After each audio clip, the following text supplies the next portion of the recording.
Alright, Tom. It's been so long since you made a video. We got anything to talk about? Welcome back, you suck. Anyway, the team did find this video. Alright, send it on over. The one habit that will rapidly change your success, fulfillment, and happiness in life. This is gonna be fun. Let's talk about why I can't stand motivational speakers. Potential is like a trust fund. It's something some people just don't have. A field of dreams can become a field of nightmares with just a little bit of fire. Good friends are like a good dinner, so use it before it gets gross and then throw it away when you're done. Teamwork is important. It ensures you always have someone else to blame other than yourself. Alcohol makes the voices less mean. Traffic lights are just suggestions. So, fun fact about me. Optimists and pessimists both tend to dislike my opinions on a lot of things. Because I'm a realist. I take a situation, I look at it from multiple angles, and I end up with a different opinion than a lot of other people. I don't normally just take information I'm handed and assume it's accurate. Let's say somebody walks up to me and asks if a glass is half empty or half full. Well, my first response is going to be, well, it's your glass. Shouldn't you know that? Secondly, what's in the glass? For all I know, that could be piss. And that's just weird, walking around with a cup of piss. And it's at that point I start to wonder, whose piss is it and why are you carrying it around with you? Now, one thing I disagree with so many people on is motivational speakers. Why did I actually use piss? Now, most motivational speakers arguably come from a place of experience, knowledge, acceptance, and positivity, while others, for a lack of a better term, are not qualified. It's not like you could take a class in expert life living. I'd say it's almost like a pseudoscience. These guys are like the anti-vaxxers of the self-help world. Okay, maybe that's a little strong, and I should probably clarify. I don't mean all of them. I mean specifically most of the social media motivational influencers that I've ever seen. Whether or not it's intentional, in many cases these creators use misinformation to make their points. And often enough they make extremely flawed points, but their audience praise them nonetheless.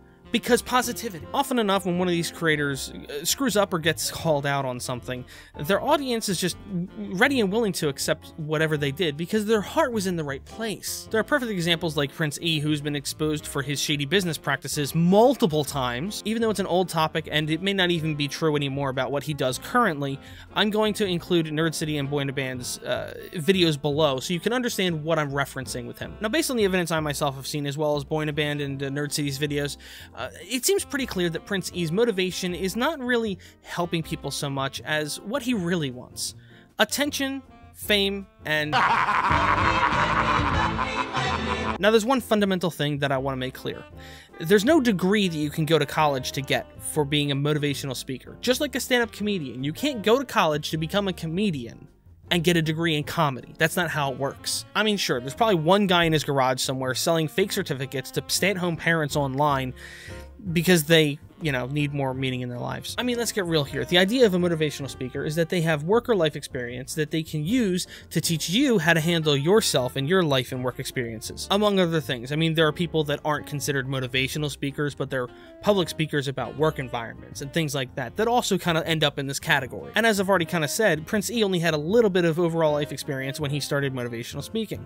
But let's not dive into that rabbit hole of a biography. The point is that listening to these influencers and taking what they say at face value is like going to the dentist for a colonoscopy and assuming that they know what they're talking about. Because he sounds like a sweetie with good intentions. That's right, Grandma, so he must know what he's talking about. The ones that bother me the most are the ones that talk down to you like you're stupid. Especially when they don't have their facts right. Like Jay Shetty. Jay Shetty is a motivational or a positivity creator that posts on Facebook and YouTube. He posted this video about a year ago, and I've been meaning to get to it for almost as long. The video is about why you and everyone else should be waking up super early, and how it's a key to success. There's so many scientists, thinkers, CEOs who all believe in waking up early. One of the first things he does in his video is mentions that he was a monk for 3 years, and they had to get up extremely early. First of all, I lived as a monk for 3 years, and when you're a monk, you kind of have to wake up at around 4 a.m. Weird flex, but okay. He then goes on to list a couple successful people and when they wake up in the morning. Apple CEO Tim Cook wakes up at 3:45 a.m. every single day. Tim Cook wakes up at 3:45 most days. not every day like he emphasizes in his video. Michelle Obama, she's working out by 4:30 a.m. Michelle Obama waking up as early as 4:30 in the morning is not the same thing as being up every morning and working out by 4:30. That means on occasion she gets up at 4:30. He does get Kevin O'Leary right, but that's the only one I could find that he was right about. And there's so many more examples of people who wake up super early. Now he's right, there are lots of successful people that wake up early in the morning, but you know what? There's just as many successful people that have a completely opposite sleep pattern. It was such a dumb thing to say, but he said it like there's not successful people that sleep in the morning. Late night talk show hosts, anyone that does any late night show live, you're already wrong. How many musicians do you know that perform at 4 p.m. so they can go to bed by 8 p.m.? Now, if you're saying to yourself, that seems like a really nitpicky minor point to bring up, you're right, except for the fact that what you're doing is taking advice from these people and they're feeding you nonsense. If they're wrong about these little things that are easily fact-checkable, then what else are they feeding you that's wrong? So the problem here is trust. How can you trust somebody at this level on how to live your life when you can't trust the small things they say? I mean, he couldn't even quote the freaking articles that he got this information from correctly. Or he knowingly lied to make it justify his point more.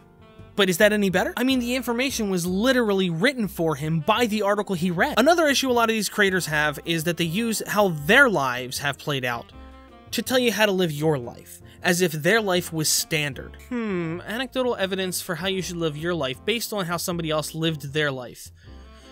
Waiter, can I get some more general facts, please? He even spends a lot of time on this analogy where you get $86,400 every morning, but you have to spend it by the end of the day or you wasted it because it disappears. What would you do with it? Would you spend it? Would you invest it? He then gives you that mind-blowing twist that there's 86,400 seconds in a day. You gotta be kidding me! Oh, you don't waste dollars by not using them, so why would you waste seconds? What a twist! Is this how you do that dance, the twist? I'm not quite sure, I'm not a good dancer. No, at first glance, you might think that's a reasonable thing to say, a reasonable analogy to make. But there's one glaring issue. It doesn't work at all. This is one of those profound things that with minimal critical thinking makes no sense. Okay, great, there's 86,400 seconds in a day.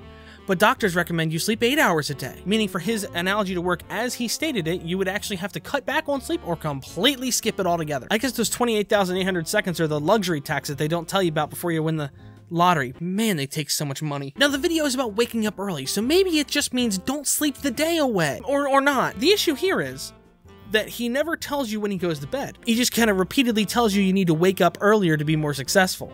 Not once does he tell you in the video that you need to go to bed earlier and then wake up earlier to maintain a healthy lifestyle. He claims that by waking up earlier, you have more time in your day to be productive and get things done than someone who wakes up at, let's say, 8 a.m. Do you see the problem with this yet? So if the normal guy is blue, and he goes to bed at midnight and wakes up at 8 a.m., there's 8 hours in between where he's asleep. Now, the red guy's the one that is going to bed at, we'll say 8 o'clock at night, right? So they can wake up at 4 a.m., bright and early the next day.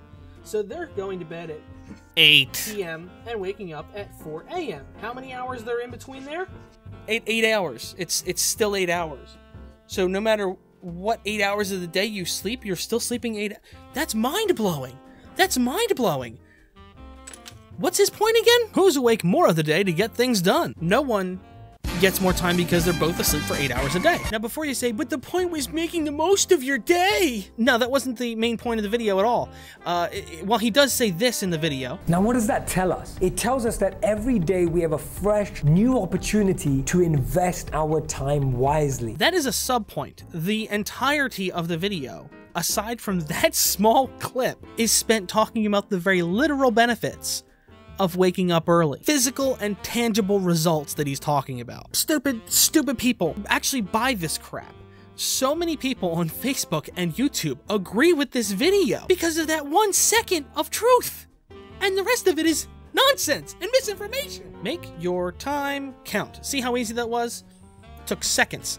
No need for misinformation or a bunch of fake, profound messages. Although I did exert some extra energy there with the flamboyant hand motion. Instead of wasting this energy, I probably should have been filling out some checks or something while I was doing that. Regardless what he or anyone else says his intended message was, he very literally states in the video that he and other people like him get up super early because they have more time to get things done than other people. Now, the reason why we decide to wake up early is because then you have more time. I'm sorry, what was that? If you're sleeping for most of that, maybe you get 50,000, maybe you get 40,000. Could you please just try and wake up 15 minutes earlier than you already do every week. You'll start seeing results in no time. I'm sorry, maybe I misheard. That sounded like a flat-out claim that waking up early leads to life changes. The one habit that will rapidly change your success, fulfillment, and happiness in life is waking up earlier. Try it out. You don't have to wake up at 5 a.m. or 6 a.m. right away. Just try and wake up 15 minutes earlier than you already do every week. 2 things. No kidding, because changing your sleep schedule is a change to your life. 2, he's leading you to believe that what he means is success. So again, there's 2 possibilities. 1, he's lying deliberately or accidentally manipulating people without meaning to. But you can trust him. He's a nice youngish guy with an accent on the internet.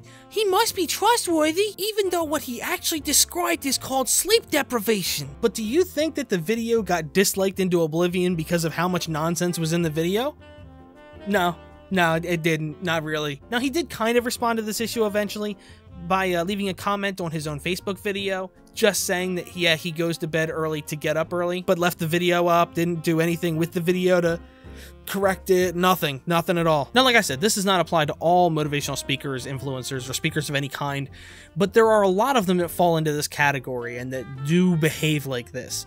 And personally, it's very hard for me to see so many people just lap it up, and these people are successful by spreading nonsense and not really growing from it because their fan base doesn't hold them accountable. Now, like I said, this doesn't apply to every single motivational speaker, influencer, or speaker of any kind, and I'm just as unqualified to tell you how to live your life as any of these guys, if not more unqualified. But the fact of the matter is that when somebody is telling you how to live your life, you should probably hold them to a certain standard. I realize I come off a little aggressive against this, but it's because I feel like there's so many people being taken for a ride by people like this, where they actually buy into some nonsense that somebody puts out there, and they make them famous, and they give them all of this attention, and they get what they want. But the person never really grew. They just think they did. Just try and be smart enough to think about what they're telling you to do and not just taking it at face value. Think about how many people that are young and impressionable could have listened to Jay Shetty and then started, sleeping for like 3 hours a night and making themselves sick. You never know. I don't know if you've noticed, but people are stupid. I could easily see some teenager somewhere thinking, oh, so I'll be successful, I'll be famous, I'll be rich if I sleep less so I can get more done. I mean, if you're a dumb high school kid smoking weed and drinking and all that when you find this information, do you think that you're going to be smart enough to really piece together all the problems since there's so many adults that are buying into it? Look, if you like motivational content, fine, watch it. I'm not going to tell you not to. Just slap a big IMO in the comments for all I care. That eye's off screen and it's bothering me. I just feel like ignoring flaws and problems because someone meant well is a problem. And don't get me wrong, I made a video about the rewired soul recently and took it very easy on him. Boy, has my opinion changed after looking into more of his stuff. The point is, people like to just go by headlines and go by what information they get first and not do any research themselves. The bottom line that I'm trying to get to here is think for yourself. Don't just listen to what somebody else says. Take it at face value and assume that they know what they're talking about or assume that it's correct. You got to do your own research and think for yourself. Don't be a puppet. Speaking of which, hey Tom, go ahead and take us out. Golly gee, thanks Jake. Remember, if you liked it, like it, and let Jake know how offended you are by Jake's opinion in the comments below.